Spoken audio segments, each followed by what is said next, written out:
I am Ferdinand Marcos, and I am the President of the Republic of the Philippines. I stand today on behalf of 110 million Filipinos. Hello Universe, it's me again. Shout out sa inyo mga kababayan. But anyway, meron tayong updates, video. Siyempre mga kababayan, yung mga kasamahan ni Atong Ang ay nahuli na. Including po yung mga parak na sangkot doon sa pagkawala ng mga sabungeros. Ngayon mga kababayan, ang dami pong natuwa. Siyempre, ang daming hindi natuwa. Yun po ay mga anti-Marcos nakakampi ni Atong Ang. Pero yung mga natutuwa, siyempre mga bes, sabi nga nila, gumagana po ang batas sa Pilipinas sa pamumuno ni Pangulong Marcos Jr. Of course naman. Obvious ba mga beswa? Palagay nyo. Oh. Sino ba nagsabi na weak leader ang Pangulo? Mula nung umupo, mostly ang nakakulong big face.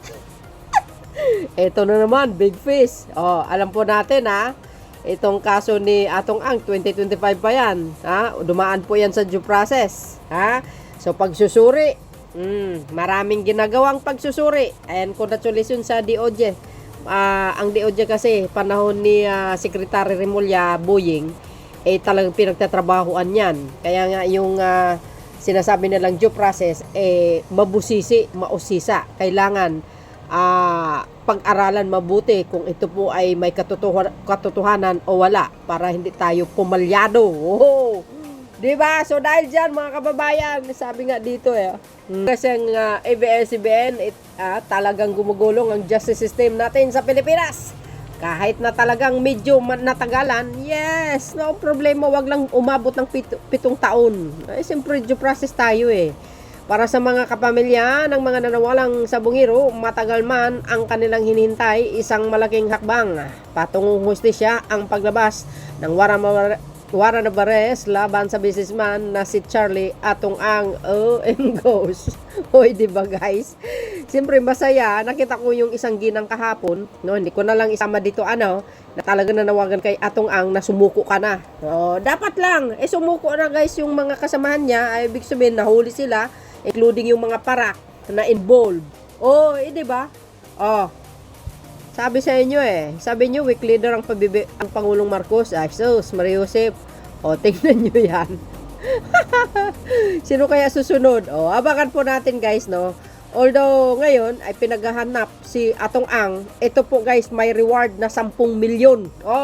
Ito siyempre bilang nasa social media tayo, hindi natin alam, baka may makapanood sa ating video na makapagturo kay Mr. Atong Ang dahil dito sa reward na ito, 10 milyon ang nakapatong sa kanyang ulo mga kababayan. Sa man sa inyo nakakakita kay Atong Ang, ipagbigay alam nyo sa ating mga autoridad or kaya doon mismo sa DILG, pumunta tayo, isumbong nyo kung saan banda. Sayang yung 10 milyon, pagkakataon nyo na yan, at least gumawa kayo ng kabutihan para makatulong mga kababayan sa ating bansa, siyempre sa pamahalaan, and of course isa sa mga matutulungan nyo yung mga pamilya ng mga sabungero at yung mga sabungeros nawawala at mabigyan sila ng kaukulang hustisya, makulong ang pinaka-mastermind na walang iba kundi ito si Mr. Ang. Nga kayo ngayon PBBM pa ang malakas. Para kumpleto detalyado mga kababayan, panoorin nyo itong press conference ni DILG Secretary Remulla. Eto na. Conclusive arrest of Atong Ang will meritate 10 million. Basta ikaw yung nagbigay ng impormasyon leading directly to the arrest, ay 10 milyon na reward para sa kanya. Para sa kanyang asto. Any information leading to the arrest of conclusive arrest of Atong Ang will meritate 10 million. Basta ikaw yung nagbigay ng impormasyon leading directly to the arrest, ay 10 milyon na reward para sa kanya. Any questions? Ms. Karen De Guzman of ABS-CBN.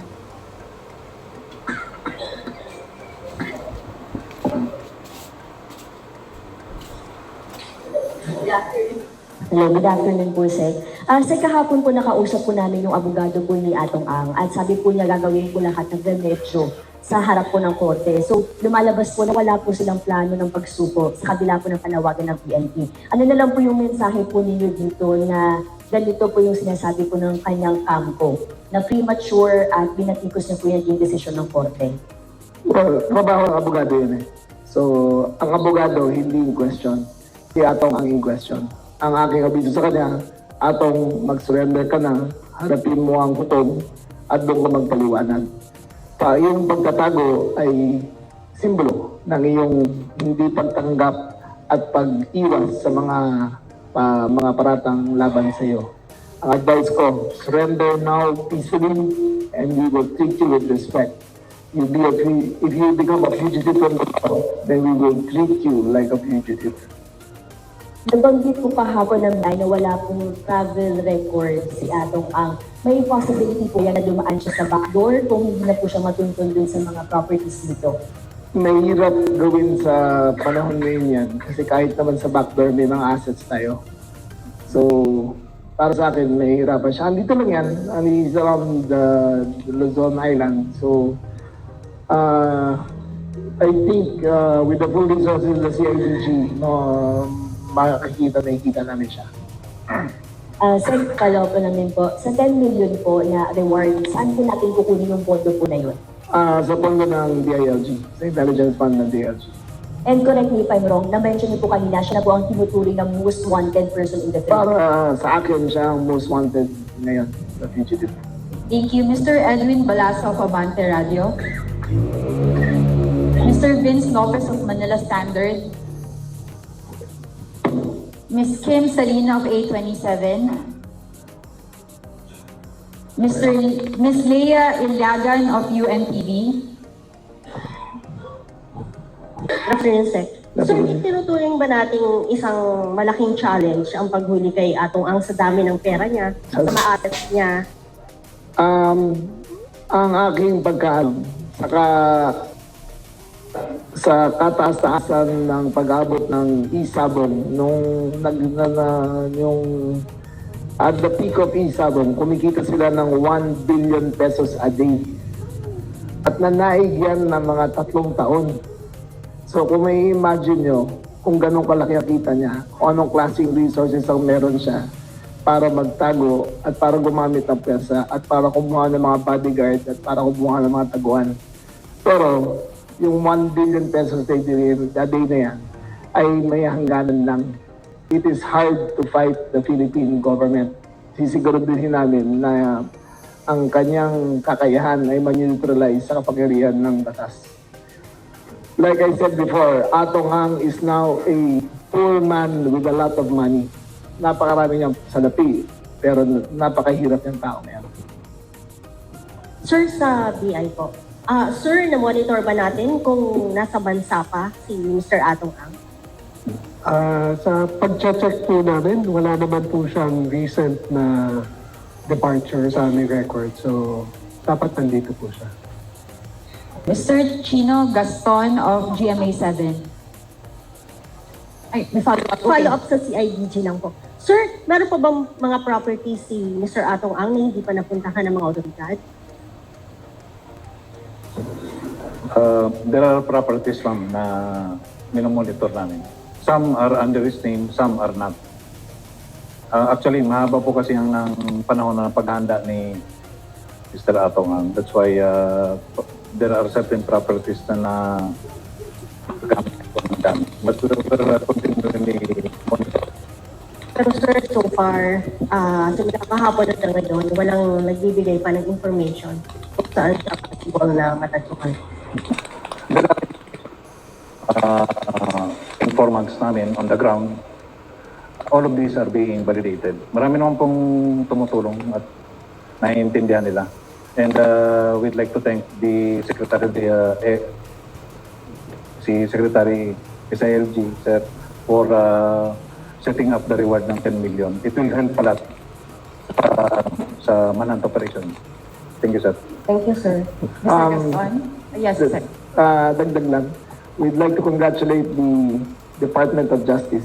43 months po nilang tinrabaho to. lahat po, sa lahat ng pera at sa lahat ng kakayahan ni Atong Ang, wala po siyang nabiling mga investigator, wala siyang nabiling mga fiskal, wala siyang nabiling mga huwis. Lahat po yan ay tumupad sa kanilang katungkulan at hindi wala pong nagawa ang mga bilyon-bilyon ng pera para maiba ang hustisya. Justice will come to Atong Ang. Justice for the 100 missing Sabueros. Justice for all his illegal acts. Hello, sir. Good afternoon. Nabanggit na rin natin 10 million, no? And then, at the same breath, sinasabi rin natin na grabe yung resources niya. So, yung 10 million ba, may fears daw na baka tapatan lang ni Atong Ang? And then, is there a warning of some sort sa ating mga ibang mga government officials or sino man na mag-harbor or mag-conceal sa kanya at this point? Siyempre, yung harboring a fugitive is a crime in itself. Pero, yung tatapatan niya yung 10 million, nahirap yun eh. Kasi kung tatapatan mo yung isa, tatapatan mo ang lahat. Lahat na nakapaligid sa kanya. Tapos, kung pagbigyan niya, pamahal ng pamahal yan. Ay, tika muna. Kailangan 10 million ulit. Tapos dadagdagan pa ulit. Yung 10 million na yan ay sapat na para sa akin na mahihirapan siya magusto na bilhin ng kanyang kalayaan. Sir, follow up lang. Nabanggit niyo rin, kahit na natanggal yung mga guns niya, no? He's still armed and dangerous. Gaano ba ka-dangerous at this point? Anong information natin na makakuha siya ng firearms talaga to resist? He will stand? Kasi ayaw niya magpakita eh, no? So that parang shows na... We have to assume na delikado siya. Tandaan niyo yung taon to, may ng ulo nito. Minsan sa isang sabungan, congressman, sinampal niya dahil hindi sila nagkasundo. In broad daylight yan, sa harap na lahat ng tao, may sinampal yan sa gitna ng sabungan. He has violent tendencies. Ang pagkuha ng baril ay sa ganung karaming pera, madali para sa kanya yan. At madali siya kumuha ng mga security na bibili niya ang kanyang loyalty. Pero may hangganan yan. May pamilya rin yung mga yan eh. May pamilya rin yung mga bodyguard niya. O kaya huwag ka magtiwala sa mga bodyguard mo. Isa dyan, bibenta ka. Mr. Alan Gatos of DZBB.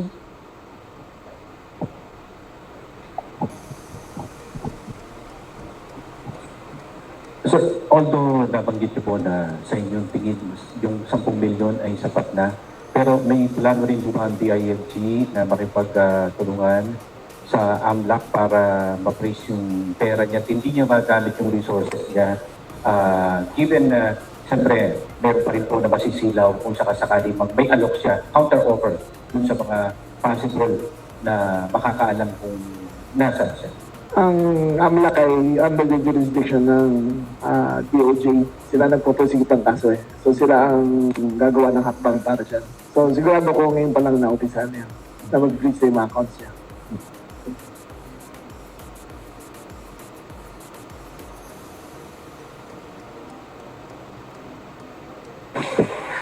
Nabanggit niyo na most likely mababa na yung 20 na nakapaligid sa kanya na pwedeng nagbabantay dito kay Atong Ang. May mga ideya ho pa kayo kung ano personality nitong mga nakapaligid na nagbabantay dito kay Atong Ang? Ito ho ba yung mga dating polis, mga dating sundalo, may background sa security, ano ho ba? Ang MO dati niyan, ang kinukuha niya ay mga NBI agents. Dati bago naging Secretary of Justice si Ombudsman Boying, ang mga bodyguard niya dati mga NBI. Posible na yung mga retired na dati yung mga bodyguard. Kasi for the last, since 1998, ang bodyguard niya, 1998 to 2022, puro mga NBI or ex-NBI. So, tapos ang ginamit niya para pumatay ng lahat ng missing Sabueros, mga PNP naman. So yung access niya sa NBI at sa PNP ando doon. So we will always consider him armed and dangerous ang nakuha namin siya. Thank you very much. Ms. Harley Valbuena of IBC News.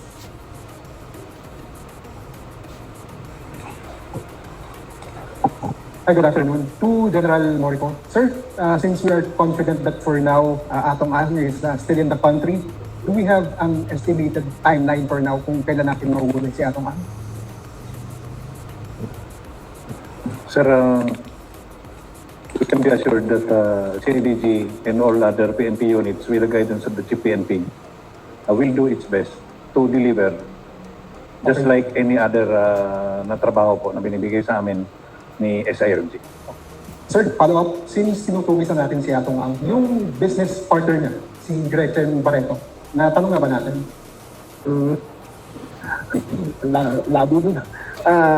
Sa investigation ng DOJ, hindi kasama si Ms. Gretchen Barreto sa charge. Kaya hindi siya person of interest.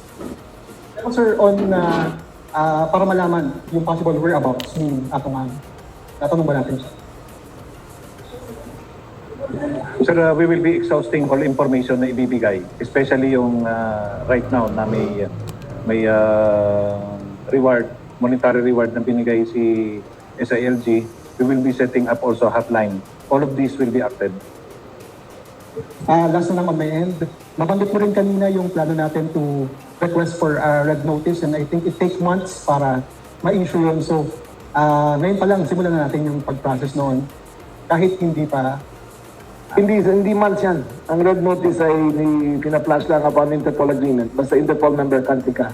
Basta i-flash mo ang red notice, automatic yan within the day. Buong mundo nakakuha na yan. So yun mga kababayan, nadinig nyo, 10 milyon ang patong sa ulo ni Atong Ang. Kaya sa ating mga kababayan, mapanood nyo man ang video kong ito, naway makipagtulungan din po tayo, nang sa ganun masakuti yung mga tao na may may pagkakasala sa kapwa at tumatakas sa batas mga kababayan. Alam nyo napakasimple lang ang aking nagagawa sa pamamagitan sa aking channel.